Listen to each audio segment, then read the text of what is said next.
How do you know if your ex is interested? Again, I'm going to share with you 9 signs that your ex is interested in getting back with you. I know it's very confusing after a breakup. We see a lot of mixed signals. We don't know exactly what our ex is doing because obviously, as you're not together anymore, you behave in a different way, they behave in a different way. It's very hard to understand the situation. These 9 signs will help you out, figure out if they're interested or not. Jingle. igetmyexback.com. Everyone deserves a second chance. First of all, they try to get to know you. It's more than just a chit chat. So when I help my clients on WhatsApp and when they're in touch with their ex, that's the thing I assess is the tone of the conversation, whether it's flirty or it's just casual talk or small talk. When it's about getting to know more, it's a good sign. It's because they are talking, they want to know about you. And this is extremely powerful. It is an extremely important sign. Now, the second one is they reach out. As simple as that. Obviously, it's a strong sign. As I said, they put the energy. So reaching out from someone who broke up with a partner requires a bit of energy, obviously, a little bit of courage, because they are scared of the reaction, right? And so they overcome that fear to get in touch. Now, don't get me wrong. Getting in touch, if your ex gets in touch with you, it's a strong sign. But it doesn't mean that if your ex doesn't get in touch with you, you have no chance of getting back with your ex. I advise sometimes my clients to break the contact when it's the right time for them. So it's okay as well to reach out. Don't overthink or don't be overly scared or stressed because your ex hasn't reached out yet. Third one, they seem a bit jealous. If you are in the friend zone, let's put the other way around. If you are in the friend zone, if they are neutral, if they don't care about you, they wouldn't flinch if you say that you're dating someone. So when you see that they're jealous, it means that they have feelings for you. Now, be careful. Don't force things. Don't try to make them jealous. Okay?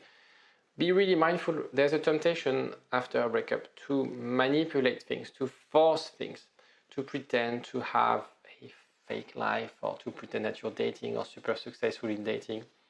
Be really careful about that. You just live your own life, do your own things, and if your ex happens to be jealous, that's a very powerful sign. Fourth one, they keep bringing nice memories. So they feel the nostalgia of the relationship. And tapping into the nice memories, it's a classic way to indirectly check what you're up to. It's the same, you can use that strategy as well in a conversation with your ex. Fifth one, random excuses. For example, you left a pair of socks at their place, and they will reach out and tell you, you forgot your pair of socks. Or they want to ask you a question about a recipe or something random, or about a restaurant. It's basically telling you they're trying to contact you in an indirect way. Again, extremely powerful. If you think about that, they could have definitely have a great life not asking you those questions. Or they could have found another way than asking you those things. So this restaurant, they could have probably, with a bit of effort, find out information about that restaurant. That pair of socks, I guess they know it's not essential for you unless it's it has a lot of emotional value in that pair of socks, but you get my point. 6, ask mutual friend about you. It's extremely, extremely powerful as well. It means that it's very hard for them to let go. It means that what you're doing, whatever you're doing, works. As I mentioned before, reaching out is a strong sign. But sometimes, most of the time, exes will test the water through mutual friends. And when they do that, it means that you're on their mind. So what you're doing is working perfectly. Continue. Before the next one, just if you are viewing and like what I'm doing, or if just the first time you watch one of my videos, if you want to support, if you want to see more content, you can subscribe. As you see, There's only 30% of people watching my videos who are subscribers, and the best way for you to support my work is to subscribe. So don't hesitate. It takes just one click. It's very quick and it does help me a lot. I'll be grateful if you could do that. Thank you. 7, 3 left. Reach out consistently.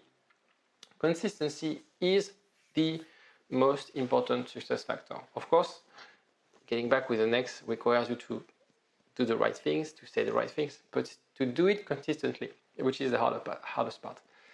So when you see that your ex is consistently reaching out, they not only have the desire, but also the stamina to invest. It's just not a peak of, an urge of reaching out. It's just consistently. They have sort of a vision. It becomes a habit, and therefore it's going to be easy because you're on the right trajectory. However, don't rush things. It's very tempting to accelerate things, to force things. Don't rush things. Go with the flow, and things will go in the right direction. 8, they mentioned that they are single. I see that all the time. They go in the rebound relationship. That relationship fades, obviously. The first person they reach out, either directly or indirectly, is you. Telling them, oh, by the way, I'm single. So maybe they're calling you about that pair of socks and they're just, oh, by the way, I'm single. So it means that they tried this relationship, it didn't work. They compared that person with you. Then I realized, they see clearly that you are the best person for their life, in their life at this stage, because you've done also the work, you've done also the right decision, you've made the right decisions. Now it's just a question of finding the right balance between saying yes and being a yes man and being, yes, I'm like a little puppy, and rejecting them, because I guess it's very helpful that your ex dated someone so quickly. You, I guess, really hated them when they did this. So realize that when they started to date that person, it's just because they wanted to cope with that pain. It was nothing to do about you. Lean on for support. Need the emotional support, maybe lost in their family or any difficult situation, and they need you in their life. You are important for them, right? And when they are vulnerable, they want to reach out, they immediately think about you. Now, the question with that is whether you want to be the hotline, the emotional support, or whether they are doing that to get closer to you, to get back with you. So really assess these things, because you don't want to be in that situation of being the hotline, being the person just as a shoulder to cry and nothing more, because that's not what you want. Understand your value, understand what you want, understand what you need, and draw the lines. And if your ex is not prepared to invest more than what you want, what you need, then it's another question, and probably the best way for you to move on and find other ways or other sort of limits or structure with your ex to protect you. Because when you do that, it's going to really affect your self-esteem, your self-respect, and you're going to start being depressed, because you're going to be in a situation where you're in touch with the person you love the most, but at the same time they don't reciprocate in the same level of investment. If you want more details, more help, more tips, don't hesitate to reach out. There are links in the description to get in touch with me. Take care. Bye-bye.